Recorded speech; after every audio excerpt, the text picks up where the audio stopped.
Bapa di dalam surga, tibalah saatnya kami akan mendengarkan, merenungkan firman Tuhan. Tuhan berkati perenungan pada hari ini. Tuhan berkati hamba-Mu yang terbatas. Biarlah firman Tuhan dapat disampaikan dalam bahasa yang sederhana dan dimengerti oleh setiap jemaat Tuhan. Terima kasih Bapa, dalam nama Tuhan Yesus kami sudah berdoa. Amin. Firman Tuhan, pembahasan firman Tuhan pada hari ini terambil dari Mazmur 66 ayat 1 sampai 20. Namun saya akan bacakan ayat 19 dan 20. Pembahasan firman Tuhan terambil dari Mazmur 66 ayat 1 sampai 20. Namun saya akan bacakan hanya ayat yang 19 dan ayat 20. Bapak Ibu, saya persilakan menyimaknya dalam hati. Sesungguhnya Allah telah mendengar, Ia telah memperhatikan doa yang kuucapkan. Terpujilah Allah yang tidak menolak doaku dan tidak menjauhkan kasih setianya daripadaku. Berbahagialah setiap orang yang mendengarkan firman Allah dan yang memeliharanya dengan setia dalam kehidupannya. Haleluya.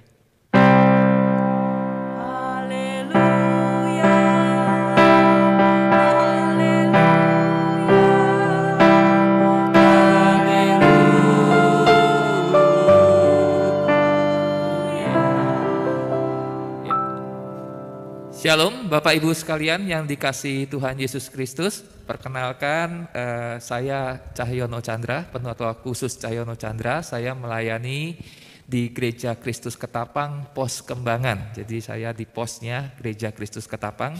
Baru pertama kali ke Gereja Kristus Kartini, saya lihat wah gedungnya bagus, minimalis ya. Katanya jemaat yang ini ya, yang ini bagus, pasti anak muda nih.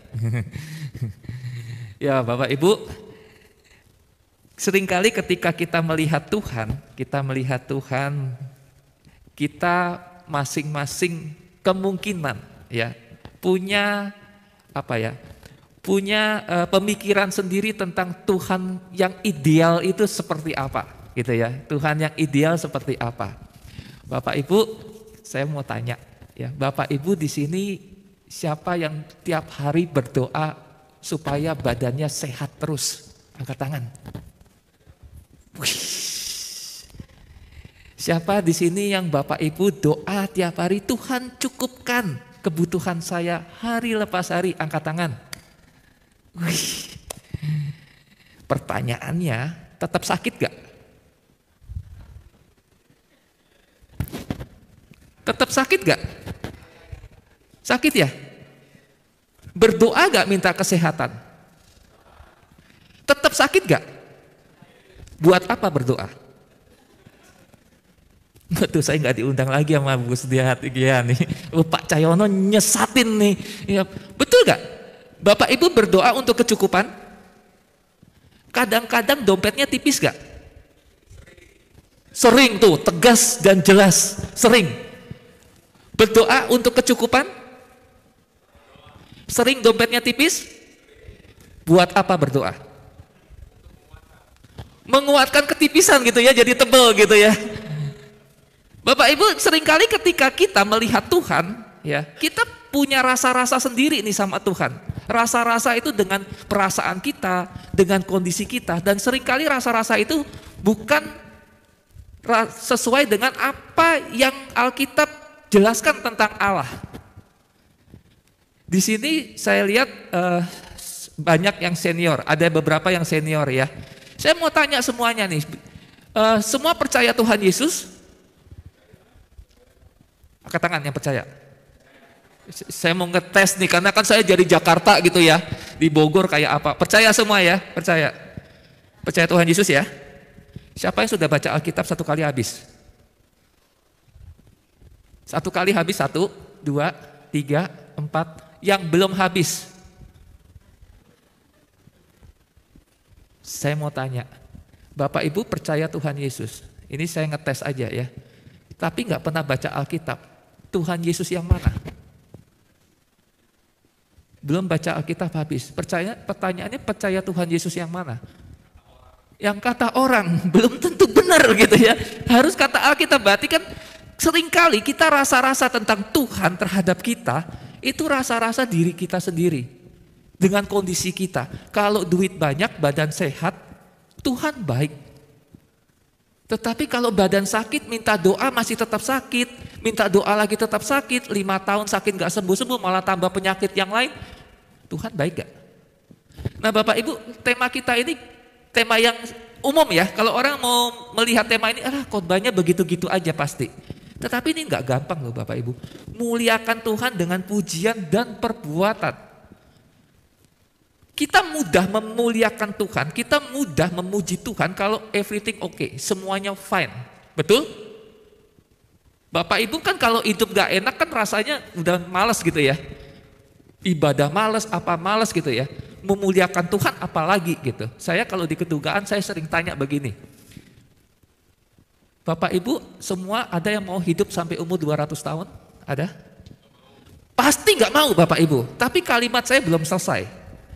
Bapak Ibu semua mau hidup 200 tahun, seumur hidup 200 tahun itu badan sehat, duit banyak, semuanya oke. Bisa jalan-jalan kemana-mana.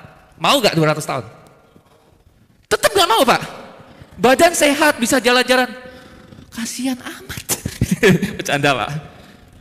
Rata-rata mau ya Bapak ini yang nggak mau. Tadi saya tanya pribadi Pak ya, kenapa nggak mau gitu ya. Rata-rata mau 200 tahun kalau uangnya banyak, badannya sehat, semua oke. Gitu. Kenapa nggak mau 200? Mau, tapi kalau sakit-sakitan, jalan 5 langkah tulang sudah bunyi kretek gitu ya. Jalan 5 langkah kretek gitu ya. Mau tidur kretek, bergerak dikit kretek gitu ya. Nah, itu rasanya jabatan 200 tahun. Besok sampai besok aja udah capek gitu ya. Rata-rata orang ngomong begitu. Nah Bapak Ibu seringkali ketika ngomong kita dengan memuliakan Tuhan itu terkondisi. Kondisi baik gampang, kondisi susah tidak gampang. Kenapa kita seringkali ketika hidup kita bergereja, kita berjemaat, iman kita naik turun. Karena seringkali kita tidak mengerti Tuhan itu seperti apa terhadap kita. Cara Tuhan mendidik kita itu seperti apa. Kalau kita tidak tahu apa kata Alkitab bagaimana Tuhan mendidik kita, membentuk kita, maka kita akan salah mengerti tentang Tuhan. Kalau kita salah mengerti tentang Tuhan, maka seringkali ketika kita berjemaat, kita memuliakan Tuhan, kita memuliakan Tuhan-Tuhan kecil yang kita ciptakan di kepala kita sendiri. Bukan Tuhan yang ada di Alkitab, yang dijelaskan oleh Alkitab. Mazmur ini akan menjelaskan bagaimana sih Tuhan, kita bisa memuliakan Tuhan, tetapi pengertian kita tentang Tuhan itu sama dengan apa yang Alkitab jelaskan. Nah Bapak Ibu sekalian, kalau kita lihat di dalam ayat 1 sampai 4, dikatakan bahwa seluruh dunia harus memuji Tuhan. Dalam ayat 1, bersorak-sorai bagi Allah, hai seluruh bumi, mazmurkanlah kemuliaan namanya, muliakanlah dengan puji-pujian. Nah Bapak Ibu sekalian, jadi tidak ada terkecuali di dunia ini, semuanya harus memuliakan Tuhan. Mau yang percaya atau yang gak percaya. Orang-orang yang di luar Kristen akan melihat Tuhan itu ada. Lihat gunung, lihat langit, bumi dan seisinya, yang ciptain siapa? Tuhan. Tapi kita anak-anak Tuhan ini spesial. Kita dipilih khusus oleh Tuhan. Kita tahu Tuhan yang mana yang kita sembah, yaitu Tuhan Yesus. Jadi Bapak Ibu sekalian, bagi kita orang percaya, muliakanlah Tuhan. Tuhan yang benar, Tuhan yang sesungguhnya adalah Tuhan, dan kita harus mentuhankan Tuhan. Ini penting Bapak Ibu sekalian, seringkali kita percaya pada Tuhan Yesus, tapi kita tidak mentuhankan Tuhan kita. Kita menganggap Tuhan kita itu seperti mesin yang jual minuman. Masukin koin, kita pilih mau minum apa, pasti keluar. Coba Bapak Ibu kalau beli minuman di mesin, ya masukin koin, lalu pencet, minumannya nggak keluar. Seneng atau ngamuk? Marah ya, kesel ya, digoyang-goyang mesin. Seringkali kita sama Tuhan seperti itu. Masukin koin, pencet apa yang kita mau, tapi gitu gak keluar, kita komplain. Nah Bapak Ibu sekalian, ketika kita menjadi anak-anak Tuhan, kita harus tahu Tuhan seperti apa sih yang kita sembah. Nah, dari Mazmur ini ada 4 ya. 4 poin, 1 poin 1 jam. Jadi jam berapa selesai itu? Yang pertama, Tuhan yang kita sembah adalah Tuhan yang menguji. Nggak enak nih. Tuhan yang menguji kita. Kalau kita lihat di dalam ayat 10 sampai 12 dikatakan, sebab Engkau telah menguji kami, ya Allah, telah memurnikan kami seperti orang memurnikan perak. Ayat 11, Engkau telah membawa kami ke dalam jaring, mengenakan beban pada pinggang kami. Ayat 12, Engkau telah membiarkan orang-orang melintasi kepala kami. Kami telah menempuh api dan air, tetapi Engkau telah mengeluarkan kami sehingga bebas. Jadi Allah yang kita sembah, Allah yang Bapak Ibu sembah adalah Allah yang menguji kita, yang seringkali memberikan kita, mengizinkan pergumulan terjadi dalam hidup kita. Ini terlihat sekali dari Daud ya, Mazmur pasal 26 ayat 1 sampai 3. Ini ayat saya paling takut. Nggak tahu Bapak Ibu takut nggak dengan ayat ini? Saya dulu paling takut sama ayat ini. Mazmur 26 ayat 1 sampai 3. Dari Daud, berilah keadilan kepadaku ya Tuhan, sebab aku telah hidup dalam ketulusan kepada Tuhan. Aku percaya dengan tidak ragu-ragu. Lalu Daud ngomong begini, ujilah aku ya Tuhan, cobalah aku, selidikilah batinku dan hatiku, sebab mataku tertuju pada kasih setiamu dan aku hidup dalam kebenaranmu. Siapa di sini yang berani ngomong doa malam ini, Tuhan uji aku? Enggak diuji aja udah berat gitu itu. Berani seperti Daud, ujilah aku ya Tuhan, coba aku, selidiki hatiku, ujilah aku Tuhan. Abaikan bagus tidaknya suara saya, kalimatnya aja. Uji, minta diuji sama Tuhan. Siapa yang berani? Gak berani Pak, gak berani. Ini ayat bukan keluar dari mulut sembarang orang. Ini ayat keluar dari seorang yang betul-betul yakin hatinya ini mengasihi Tuhan. Dia yakin ketika dia hidup, Daud hidup, dia hidup apa adanya, dan dia tahu apa adanya Daud adalah apa adanya yang berkenan di hadapan Tuhan. Sehingga Daud berani ngomong, uji aku Tuhan. Tuhan mungkin akan mendapati banyak kekurangan, tetapi yang pasti Tuhan akan mendapati bahwa diriku hidup berkenan dan aku tulus di hadapan Tuhan. Ini yang penting. Tuhan itu ketika menciptakan kita masing-masing dikasih satu wajah kan? Betul? Ada yang dikasih 2 wajah? Depan belakang? Nggak ada, cuma 1 di depan semua kan? Tapi di dalam kehidupan manusia menciptakan wajah-wajah yang lain. Paham maksud saya? Di dalam kehidupan sehari-hari kita menciptakan wajah versinya kita sendiri. Sehingga ketika kita ngomong sama Tuhan, kita nggak berani tuh suruh Tuhan selidiki hati kita. Minta Tuhan selidiki hati, padahal gak usah diminta pun Tuhan tahu hati kita. Tetapi kita pertahankan wajah yang kita ciptakan sendiri. Wajah yang dimana orang lain melihat wajah itu baik. Sehingga ketika kita di hadapan Tuhan, ketika Tuhan izinkan ujian itu, kita sering tertipu. Kita merasa diri kita sudah baik. Kenapa Tuhan kasih pergumulan? Yakin kita sudah baik? Atau hanya wajah ciptaan kita sendiri saja kelihatannya baik? Hati-hati Bapak Ibu sekalian. Orang yang tulus di hadapan Tuhan, dia berani ngomong sama Tuhan, uji, coba Tuhan lihat hati saya. Bapak Ibu gak berani diuji sama Tuhan? Tetap diuji gak? Saya mau tanya, Tuhan jangan uji, tetap diuji gak? Pertanyaannya kenapa gak minta diuji? Pertanyaan kenapa kita gak berani minta diuji? Bapak Ibu berdoa, jangan sakit, jangan sakit, jangan sakit. Tetap sakit gak? Kenapa tidak berdoa begini? Tuhan, andai kata saya sakit, Tuhan kasih kekuatan. Kita kan seringkali maunya Tuhan yang fine-fine aja. Badan sehat, duit banyak, keluarga baik-baik, jalan-jalan gitu ya. Gak bisa seperti itu. Allah kita, itu Allah yang menguji hidup kita. Berkenan atau tidak di hadapan Tuhan. 2 Korintus 13 ayat 5, Paulus ngomong, ujilah dirimu sendiri. Apakah kamu tetap tegak di dalam iman? Selidikilah dirimu, selidiki hati kita. Tanya sama Tuhan, betul gak saya tulus di hadapan Tuhan? Saya sudah jadi majelis, saya jadi pengurus ini, pengurus itu, liturgos, pemain musik. Betul saya tulus? Uji Tuhan. Tetapi Tuhan itu baik.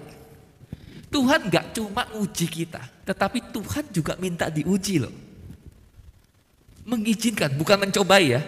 Mengizinkan kita menguji Tuhan. Maleakhi 3 ayat 10 dikatakan, bawalah seluruh persembahan persepuluhan itu ke dalam rumah perbendaharaan, supaya ada persediaan makanan di rumahku. Dan ujilah aku. Tuhan ngomong, kamu persembahkan untuk Tuhan, kamu pelayanan sama Tuhan, uji aku. Masa aku gak berkati orang-orang yang tulus di hadapan aku?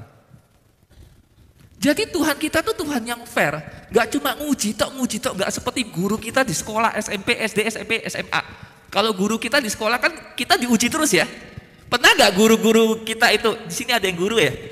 Guru minta diuji, ayo anak-anak uji ibu gitu, ulangan bisa gak ya? Belum tentu gurunya dapat 100 kalau diuji sama anak-anak.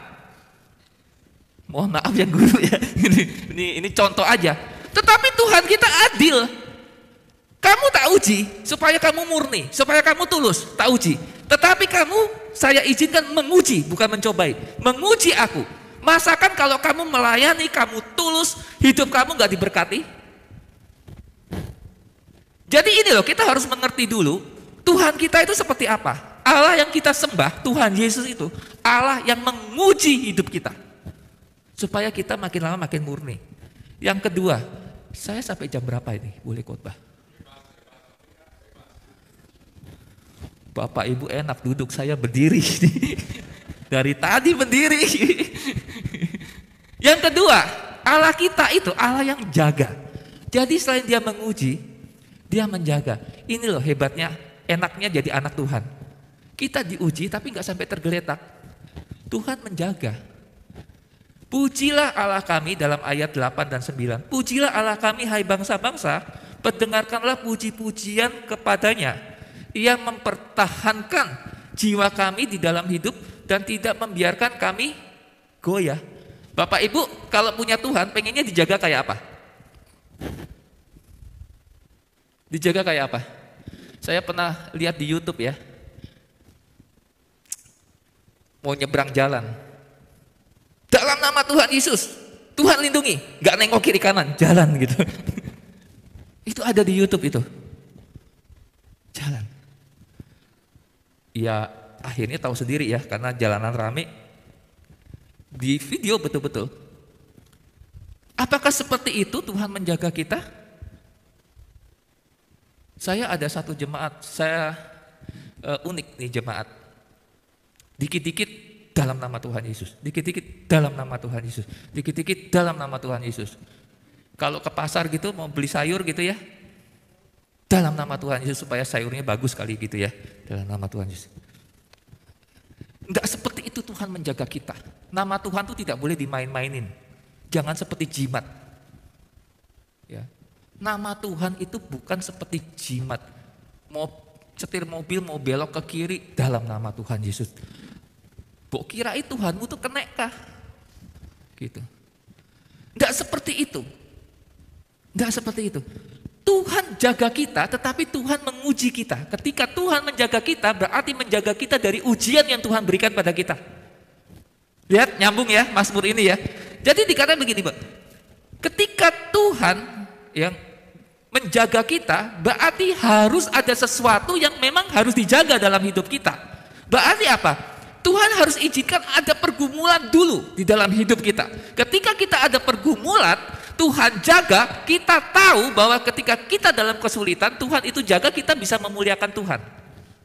Bagaimana kita tahu Tuhan itu jaga kita kalau kita tidak pernah ada pergumulan hidup? Tidak mungkin.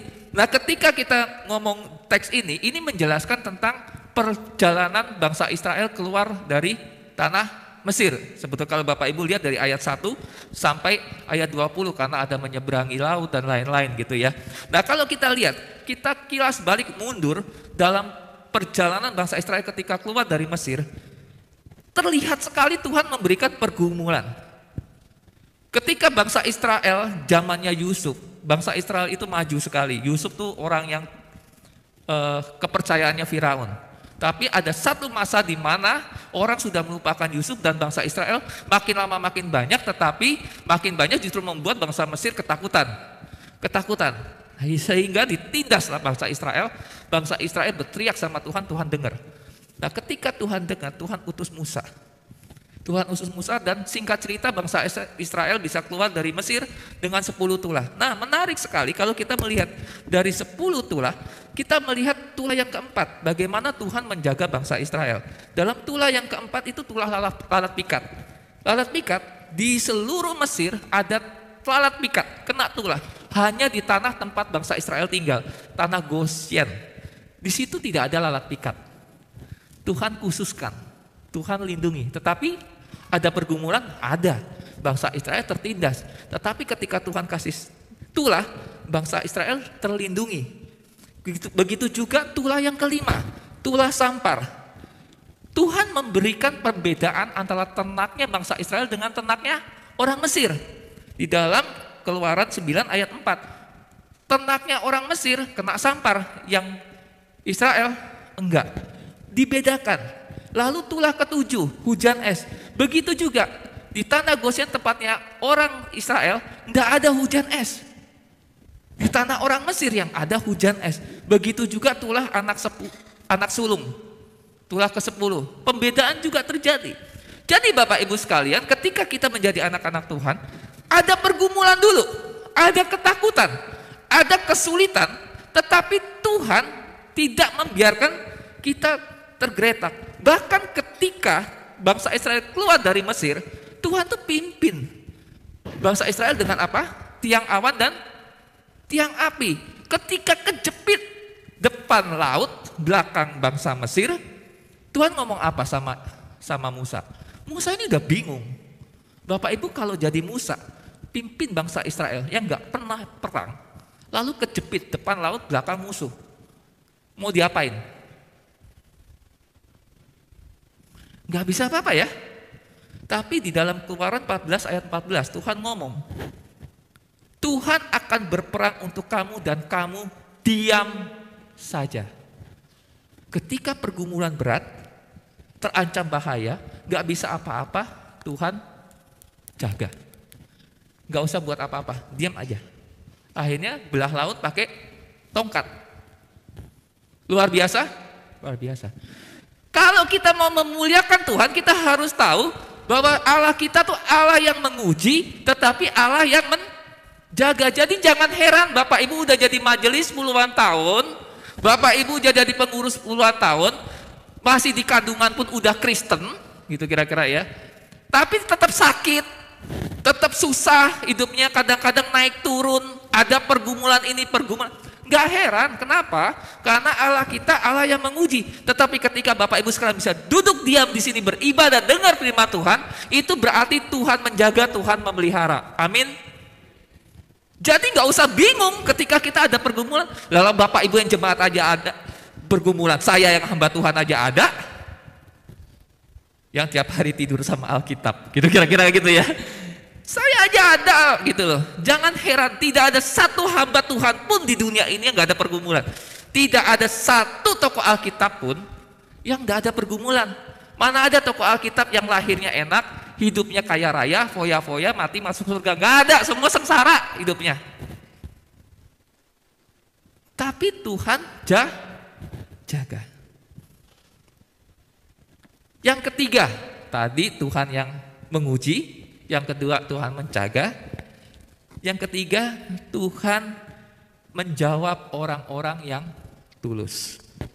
Mazmur 66 ayat 17 sampai 19. Kepadanya aku telah berseru dengan mulutku, kini dengan lidahku aku menyanyikan pujian. Nah, ini menarik nih. Seandainya ada niat jahat dalam hatiku, tentulah Tuhan tidak mau mendengar. Ya, ayat 18. Seandainya ada niat jahat dalam hatiku, tentulah Tuhan tidak mau mendengar. Sesungguhnya Allah telah mendengar, Ia telah memperhatikan doa yang kuucapkan. Jadi pemazmur ngomong, seandainya ada niat jahat, Tuhan pasti nggak dengar. Tetapi pemazmur ngomong, tetapi doaku Tuhan dengar. Saya mau tanya, Tuhan pasti dengar doa kita gak?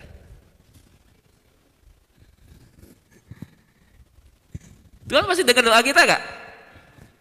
Teks ini, seandainya ada niat jahat dalam hatiku, Tuhan tidak mau mendengar. Berarti Tuhan pasti dengar gak doa kita? Saya ulangi, seandainya ada niat jahat dalam hatiku, tentulah Tuhan tidak mau mendengar doa, tidak mau mendengar. Berarti Tuhan pasti dengar doa kita gak? Kok gak sama-sama Alkitab tuh? Menarik ya Bapak Ibu ya, kita sering, Tuhan pasti dengar, Tuhan pasti dengar, Tuhan pasti. Saya tambahin, kalau Bapak Ibu baca Yesaya 1 ayat 11 sampai 17, Tuhan tuh ngomong sama bangsa Israel tuh begini. Yesaya 1 ayat 11 sampai 17. Untuk apa itu korbanmu yang banyak-banyak? Aku sudah jemu akan korban-korban bakaran berupa domba jantan dan akan lemak dari anak lembu gemukan, darah lembu jantan, domba-domba dan kambing jantan tidak kusukai. Apabila kamu menghadap di hadiratku, siapakah yang menuntut itu daripadamu? Bahwa kamu menginjak-injak pelataran bait suciku. Ayat 13. Jangan lagi bawa persembahanmu yang tidak sungguh, sebab baunya adalah kejijikan bagiku. Kalau kamu merayakan bulan baru dan sabat atau mengadakan pertemuan-pertemuan, aku tidak tahan melihatnya, karena perayaanmu itu penuh kejahatan. Perayaan-perayaan bulan barumu, pertemuan-pertemuanmu yang tetap, aku benci melihatnya. Semuanya itu menjadi beban bagiku, aku telah payah menanggungnya. Nah, perhatikan ayat 15. Apabila kamu menadahkan tanganmu untuk berdoa, aku akan memalingkan mukaku. Bahkan sekalipun kamu berkali-kali berdoa, aku tidak akan mendengarkannya, sebab tanganmu penuh dengan darah. Basuhlah, bersihkanlah dirimu, jauhkanlah perbuatan-perbuatanmu yang jahat dari depan mataku. Berhentilah berbuat jahat, belajarlah berbuat baik, usahakan keadilan, kendalikan orang kejam, belalah hak anak-anak yatim, perjuangkan perkara janda-janda. Tuhan pasti mendengar doa kita gak? Masih beda loh. Bapak Ibu, belum tentu. Kita kalau terikat sama dosa, tiap hari masih berbuat dosa, tiap hari terikat, ini beda ya. Kita tiap hari memang berbuat dosa, tetapi kita itu menikmati dosa. Ini bedanya. Orang percaya itu tiap hari berbuat dosa, tapi tidak menikmati dosanya. Jadi ketika dia berbuat dosa, dia nyesel di hadapan Tuhan. Berbuat dosa dia nyesel. Tetapi kalau orang tidak di dalam Tuhan, makin hari buat dosa yang sama, sampai seakan-akan itu sudah tidak berdosa lagi. Tuhan itu baik loh. Bapak Ibu kalau minggu ini bolos gak ke gereja, lalu Ibu Gea nanyain, Bapak Ibu bohong alasannya sakit padahal ke mall gitu ya, Seninnya langsung dihukum Tuhan gak? Enggak ya, enggak. Minggu depan bohong lagi, langsung dihukum Tuhan gak? Enggak. Tetapi itu berarti apa? Kita sudah terikat sama dosa. Jadi kayaknya bohong kalau nggak ibadah, alasan apapun bohong. Lama-lama karena Tuhan diem, Padahal Tuhan tuh kasih kesempatan kita bertobat. Kita diam aja, jadi udah kebiasaan tuh. Alah gak usah ke gereja. Nanti kalau Bu Pendeta nanya, penatua nanya, ngomong aja begini, lama-lama jadi kebiasaan. Betul? Kebohongan dilakukan, sering terus-menerus menjadi seakan-akan kebenaran. Hati-hati. Nah orang-orang seperti ini ketika berdoa di hadapan Tuhan, tidak bertobat dulu, tidak minta ampun sama Tuhan dulu, Tuhan gak dengar. Tuhan gak dengar. Didiemin sama Tuhan, sampai kamu sadar dulu dosa kamu, bertobat, minta ampun sama Tuhan, lalu naikkanlah permohonan di hadapan Tuhan. Tuhan baru dengar. Teks ini masih banyak, saya mau kasih contoh, teks Tuhan gak dengar doa orang-orang yang terikat sama dosa. Makanya ketika kita jadi anak Tuhan benar-benar, Tuhan pasti dengar doa kita. Tetapi seringkali Tuhan sudah kasih kita muka, dikasih wajah, kita bentuk wajah versi kita sendiri. Sehingga ketika kita di hadapan Tuhan, kita nggak tulus. Hidup kita di luar penampakannya baik, tetapi sebetulnya kita terikat dengan dosa-dosa, dosa seksual, judi, dan lain-lain. Saya katakan pada jemaat saya di Pos Kembangan, saya lihat Bapak Ibu di Kembangan, ya bukan di sini baik-baik Bapak Ibu. Karena saya cuma, ya itu Pak, cuma saya kan orang Jawa jadi halus gitu ya. Baik-baik. Saya bilang, saya harap Bapak Ibu di rumah sama ketika ketemu saya di gereja. Shalom, apa kabar? Senyum sana, senyum sini gitu ya kalau di gereja ya. Gak ada orang juga senyum sendiri kan di gereja gitu ya. Saya harap seperti itu juga di rumah. Dengan keluarga, dengan pegawai di kantor, dengan karyawan, senyum, ramah, jadi berkat. Seperti ketika di gereja. Jangan berbeda. Jangan berbeda. Karena ini kita merusak relasi kita sama Tuhan. Kita bohong sama orang. Lebih cilaka lagi kita bohong sama Tuhan.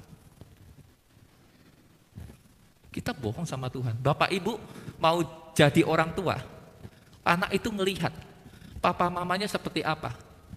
Di gereja baik, orang hormati, ramah. Di rumah pukul anak, pukul istri, ngajarin anak bohong. Mohon maaf, biarpun Bapak Ibu ajak anak sekolah minggu, tetapi di rumah Bapak Ibu tidak menghidupi firman Tuhan di depan anak, Bapak Ibu sedang menciptakan farisi-farisi kecil. Orang-orang munafik kecil di rumah. Dan ketika gede di gereja, seperti itu juga nantinya. Tuhan itu mau dengar doa kita, dengar.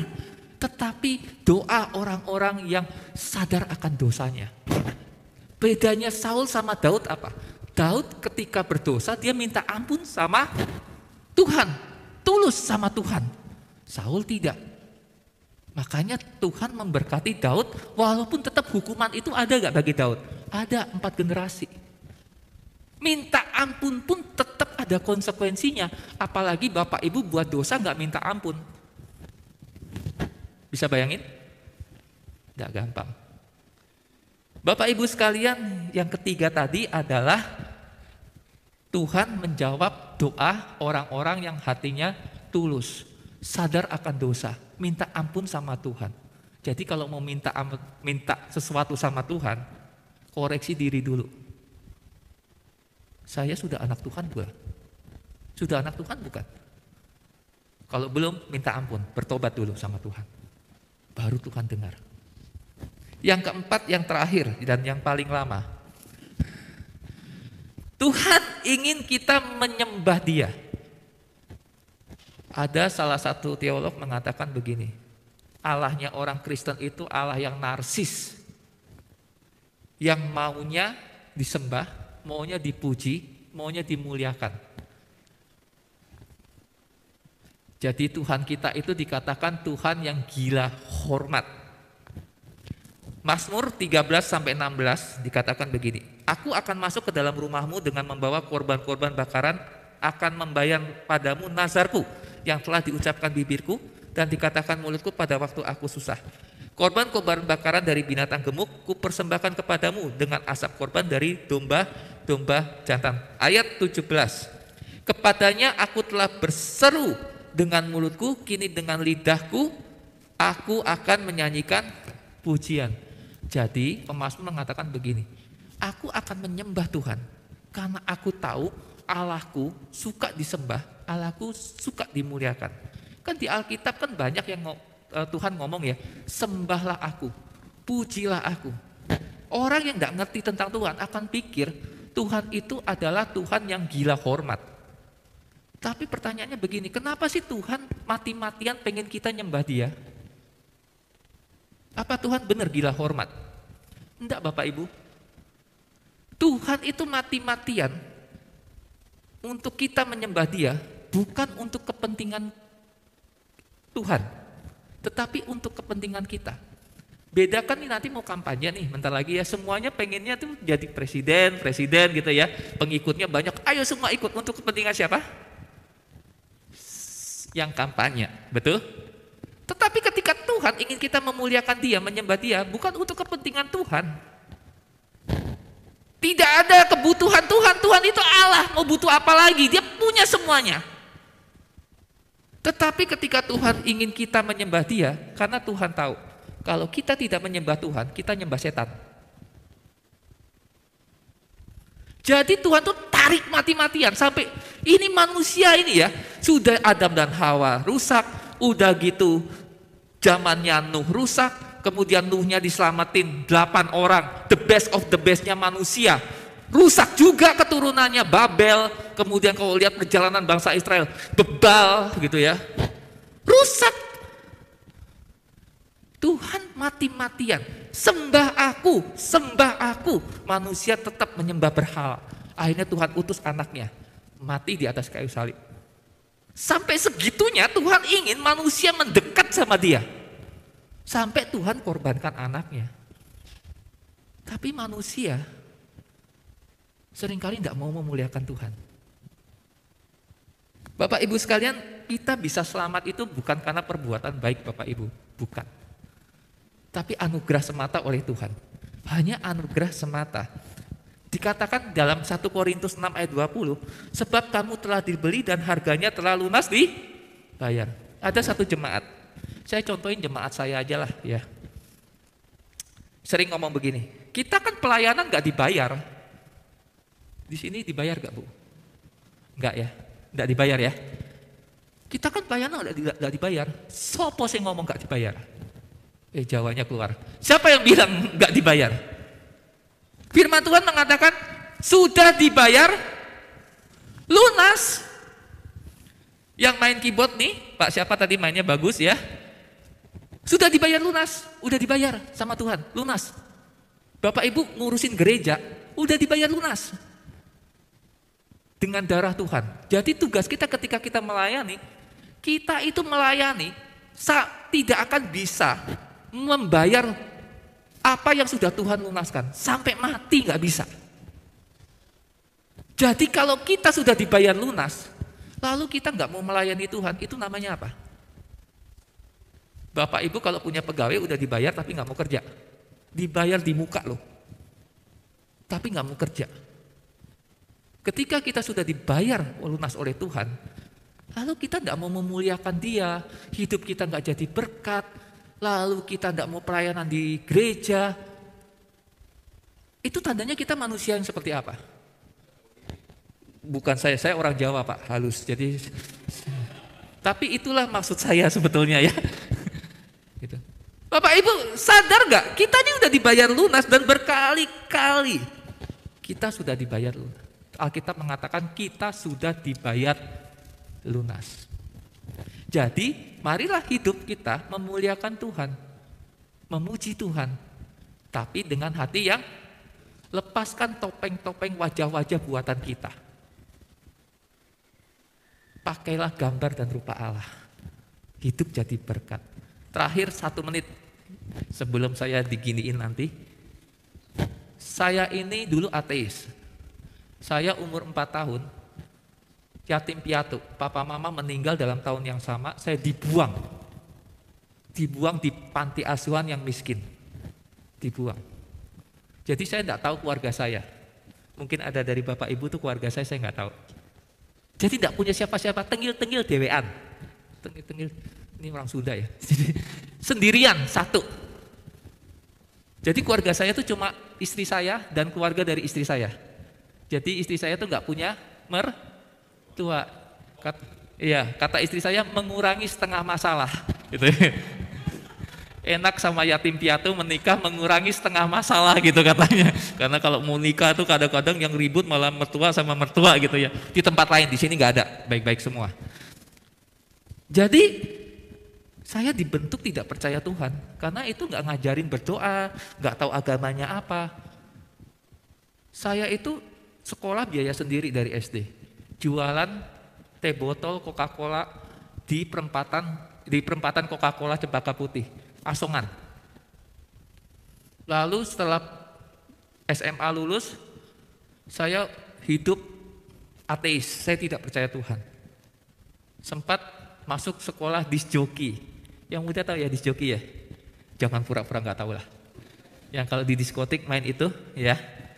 Sampai saya dapat juara dulu. Saya hidup malam, dunia malam. Umur 26 baru Tuhan gerakan hati untuk terima Tuhan. Umur 26 tahun. Saya itu sudah dikhotbahin pendeta nggak kurang-kurang, nggak mau terima. Sama yang di sebelah juga udah pernah.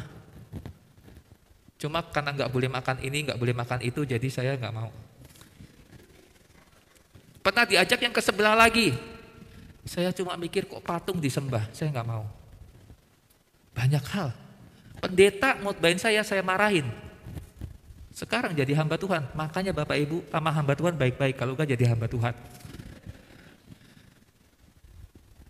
Siapa yang mengira ketika sekarang saya bisa berdiri di mimbar menyampaikan firman Tuhan, seorang ateis. Saya ketemu teman 2 tahun yang lalu ketika ditanya, Cahyono, yuk, lu kan dulu pernah jadi disc joki ya, ini ada lowongan kerjaan nih, mau gak? Enggak. Lu sekarang kerja apa? Sudah jadi hamba Tuhan. Diem teman saya tuh gak bisa ngomong apa-apa. Model gini kayak gini setan aja malas deket gitu ya saya gitu. Jadi hamba Tuhan. Tetapi semua itu karena perbuatan baik enggak? Anugerah Tuhan. Bapak Ibu sekarang bisa di sini, anugerah Tuhan. Sudah dibayar lunas. Layanilah Tuhan dengan hati yang tulus. Lepaskan wajah-wajah buatan kita. Hiduplah apa adanya di hadapan Tuhan. Tetapi apa adanya di hadapan Tuhan, itulah yang berkenan di hadapan Tuhan. Kejar itu.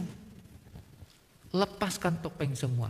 Hidup muliakan Tuhan dengan perbuatan kita. Hidup kita menjadi berkat bagi keluarga kita, bagi tetangga kita, bagi orang-orang di sekitar kita, bahkan bagi dunia. Amin. Mari kita berdoa.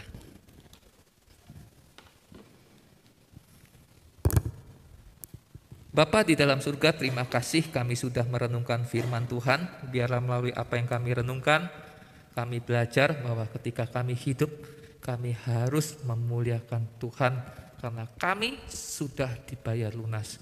Allah yang menguji kami, tapi juga Allah yang menjaga kami, Allah yang memelihara kami, Allah yang memberikan kekuatan bagi kami, Allah yang tahu ketulusan hati kami. Tuhan berkati kami, tolong kami, sehingga kami semua makin hari makin hidup memuliakan Tuhan. Terima kasih Bapa, dalam nama Tuhan Yesus kami sudah berdoa. Amin.